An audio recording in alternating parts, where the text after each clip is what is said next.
यीशु प्रभु के सामर्थ्य नाम में हमारे सभी मसीह भाई बहनों को जय मसीह की। सुंदर सी सुबह के लिए परमेश्वर का धन्यवाद। बीते समय से लेकर आज तक परमेश्वर ने हम सबको संभाला है। आने वाले समय में भी वो इसी प्रकार से हम सबको संभाल कर रखेगा।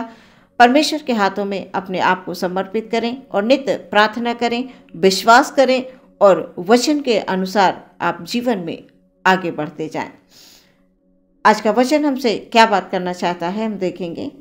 रोमियो की पत्री 10 अध्याय 10 पद में पढ़ूंगी। यहाँ पर इस प्रकार से लिखा हुआ है, क्योंकि धार्मिकता के लिए मन से विश्वास किया जाता है और उद्धार के लिए मुंह से अंगीकार किया जाता है। सुंदर वचन के लिए परमेश्वर का धन्यवाद। वचन कह रहा है, धार्मिकता के लिए मन से विश्वास किया जाता है और उद्धार के लिए मुंह से अंगीकार किया जाता है। जैसा कि हम सभी लोग जानते हैं कि हमारा उद्धारकर्ता प्रभु यीशु मसीह इस संसार में बालक के रूप में आया और वचन ये कह रहा है,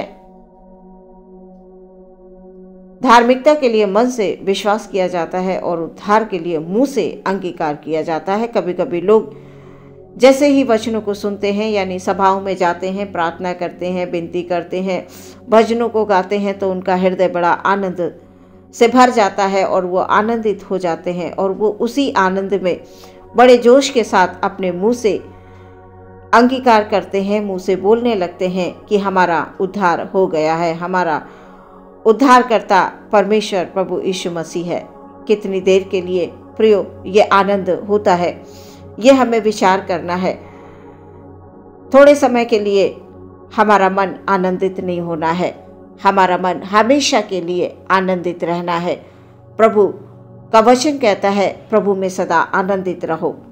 मैं कहता हूँ आनंदित रहो। सच में हमें प्रभु यीशु मसीह में हमेशा आनंदित रहना है। जैसा कि आज इस समय में लोग क्रिसमस की तैयारी कर रहे हैं, प्रभु यीशु मसीह के जन्म की तैयारी कर रहे हैं और बड़े जोश में हैं और बड़ी खुशियाँ मना रहे हैं, एक दूसरे के साथ खुशियों को बांट रहे हैं।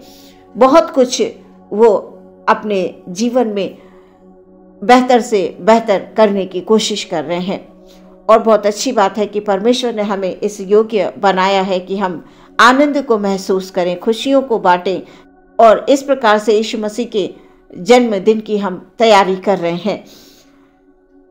प्रियो, वचनों को पहले हमें बहुत सही ढंग से पढ़ना है, वचनों को समझना है और जब हम वचनों को पढ़कर समझकर हम विश्वास करते हैं तो हमारे विश्वास को कभी कोई कमजोर नहीं कर सकता है।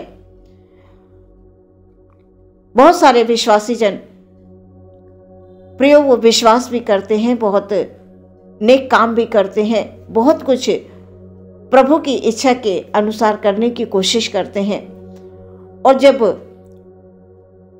सामने परेशानी, दुख या तकलीफें आ जाती हैं तो वो निराश होने लगते हैं, वो कमजोर होने लगते हैं। नहीं, परमेश्वर के लोग कभी कमजोर नहीं होते हैं। तो हमें जोश में नहीं, हमें समझकर अपने मुंह से अंगीकार करना है कि प्रभु हमारे उद्धारकर्ता परमेश्वर, आप हमेशा हमारे हृदय में रहिए। सिर्फ साल में एक बार हम खुशियां ना मनाएं, बल्कि हम हर दिन, हर सुबह, हर पल हम आनंदित रहें, खुशियां मनाएं कि हमारा यीशु उद्धारकर्ता परमेश्वर है। वो इस संसार में आज से 2000 वर्ष पहले ही आ चुका है।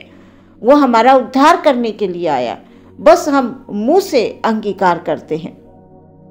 धार्मिकता के लिए मन से विश्वास किया जाता है और उद्धार के लिए मुंह से अंगीकार किया जाता है। प्रियो, उत्पत्ति की पुस्तक में हम देखते हैं 49 का 18 पद में लिखा हुआ है, हे यहोवा, मैं तुझसे उद्धार पाने की आस लगाए हूँ। उद्धार शब्द बाइबल में जब पहली बार शुरू हुआ था तो उत्पत्ति की पुस्तक में आया कि हे यहोवा, मैं तुझसे उद्धार पाने की आस लगाए हूँ। जब भी बाइबल में उद्धार की बात हुई है तब सिर्फ आत्मिक उद्धार की बात नहीं हुई, जबकि आत्मिक उद्धार पाना सबसे पहला महत्वपूर्ण काम है। आत्मा में उद्धार। बाइबल बताती है कि जो हमारे ही अपराधों के कारण घायल हुआ, हमारे ही अपराधों के कारण उस पे ताड़ना पड़ी, उसे ताड़ना सहनी पड़ी। वचन कहता है उसके ही कोड़े खाने से हम चंगे हुए। उसने अकेले उद्धार की बात नहीं की, जो कि आधी अधूरी जानकारी के मुताबिक होता है। सबसे पहले हमें आत्मिक उद्धार पाना है। प्रियो, उद्धार का मतलब परमेश्वर हमें हर जगह सफलता देते, हर एक हिस्से में, जहाँ कहीं भी हमें ज़रूरत है। कार्य के क्षेत्र में, जीवन में, हम किसी काम को करते हैं, जब हम अच्छी सोच रखते हैं, अच्छे विचार रखते हैं, परमेश्वर आत्मा में हमसे बात करते हैं। वो हमारी आत्मा को छूते हैं और हमसे वो बात करते हैं। वो हर एक हिस्से में हमारा उद्धार करते हैं। प्रियो, आत्मिक तौर से जब हम प्रभु में चलते हैं, प्रभु में होते हैं, तो हम संसार में बहुत आसानी से चल सकते हैं। संसार में कोई भी बात, यानी कोई भी बीमारी, परेशानी, दुख, तकलीफ, लड़ाई, झगड़े, ये हमें परेशान नहीं कर सकते। ये हमें विश्वास में कमज़ोर नहीं कर सकते, क्योंकि हमने अपने मुंह से परमेश्वर को अपना उद्धारकर्ता स्वीकार कर लिया है। वो हमारा उद्धारकर्ता बनकर आ गया। बस हमें इस बात का ध्यान रखना है कि हमने अपने मुंह से प्रभु को उद्धारकर्ता माना है। और जब हम एक बार उद्धारकर्ता ग्रहण कर लेते हैं, तो इस बात में हमें ध्यान रखना है, सावधानी के साथ संसार में चलना है। वो हर एक क्षेत्र में हमको बढ़ाता है। हम जब भी प्रार्थना करें परमेश्वर से, हमें यही प्रार्थना करनी है कि प्रभु, तू हमारा उद्धारकर्ता परमेश्वर है। तूने हमारे सारों दुखों को, सारी तकलीफों को, सारे पापों को, सारे गुनाहों को तूने अपने ऊपर उठा लिया और हमें स्वतंत्र कर दिया है। प्रियो, परमेश्वर का वचन ताया हुआ है और हर एक वचन हमारी जिंदगियों के हिस्से से जुड़ा है। हर एक हिस्से से वचन जुड़े हैं। बस हमें परमेश्वर के वचनों को निरंतर अपने हृदय में रखना है, संचित करके रखना है। जब वचन हमारे हृदय में रहेंगे तो हम सच में शैतान का सामना कर पाएंगे। प्रियो, विश्वास करने वाले लोग कभी डगमगाते नहीं हैं, कभी वो लज्जित नहीं होते हैं। हम आत्मा में जिस दिन अपने मुंह से अंगीकार करेंगे, उसी दिन हमारा जीवन बदल जाएगा। आत्मा में, मुंह से हम बहुत कुछ बोल देते हैं, लेकिन हमें परमेश्वर के वचन के अनुसार जोश में नहीं, हमें अपने आप को प्रभु के हाथों में समर्पित कर देना है। वचनों को पढ़ना है, वचनों को समझना है, प्रभु से प्रार्थना करनी है कि प्रभु आप हमको समझ दीजिए कि हम आपके वचनों को समझ पाएं। और जिस दिन वचन समझ गए, उसी दिन आत्मा में हमारा उद्धार हो जाएगा। और आत्मा में उद्धार का मतलब हर क्षेत्र में हमारी बढ़ोतरी। आज के वचन के द्वारा परमेश्वर आपको बहुत आशीष दे और जीवन में, आपके घर में, आपके परिवारों में सुख और शांति को लेकर आए।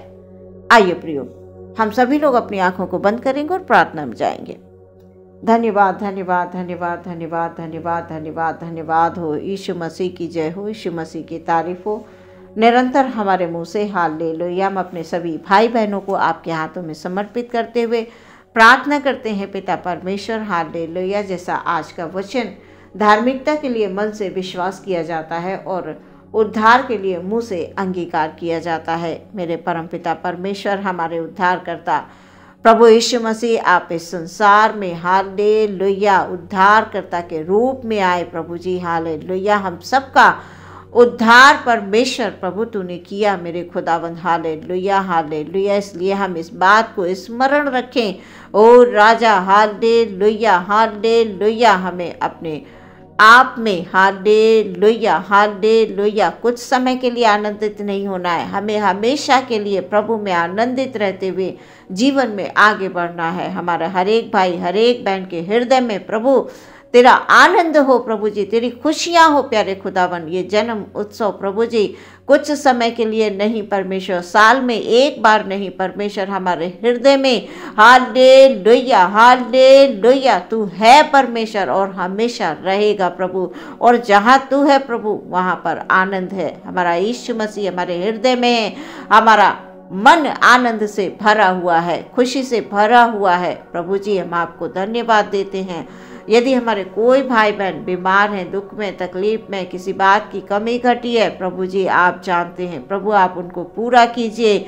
ओ खुदावन, चाहे जैसी बीमारी हो, जो खुदा चाहे जैसी परिस्थितियां हो प्रभु, हालेलुया उन बीमारियों से यीशु मसीह का लहू हालेलुया छुटकारा देता है। यीशु मसीह के नाम से हालेलुया हर एक बीमारी से छुटकारा मिलने के लिए हम प्रार्थना करते हैं। यीशु मसीह के नाम से हर एक कमी घटी को हालेलुया पूरा होने के लिए प्रार्थना करते हैं।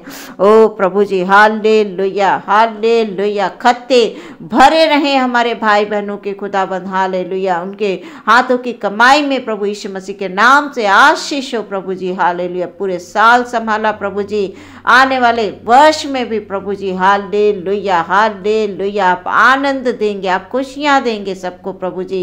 बीते वर्ष में प्रभु जी आपने संभाला, आपका धन्यवाद। आने वाले वर्ष में भी प्रभु आप हमें संभालेंगे प्रभु जी, ये हमारी प्रार्थना है।